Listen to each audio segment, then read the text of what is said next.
بسم اللہ الرحمن الرحیم۔ الرحمن نہایت مہربان۔ غفلت و نسیان اور دل کی سختی سے نجات کا وظیفہ۔ یا رحمان، اس وظیفہ کو ہر نماز کے بعد 100 بار پڑھنے سے غفلت، نسیان اور دل کی سختی سے چھٹکارا ملتا ہے اور دنیاوی امور میں غیبی مدد حاصل ہونے کے ساتھ اللہ کی رضا اور اس کی نعمتیں نصیب ہوتی ہیں۔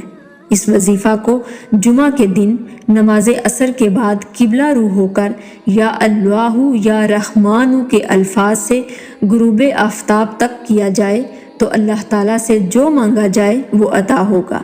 عام معمول میں اول و آخر 11 مرتبہ درود شریف پڑھ کر اس کا ورد 100 مرتبہ روزانہ کریں۔ اس وظیفہ کو حسب ضرورت 11 دن، 40 دن یا اس سے بھی زیادہ عرصہ کے لیے جاری رکھ سکتے ہیں۔ جزاک اللہ خیرا کثیرا۔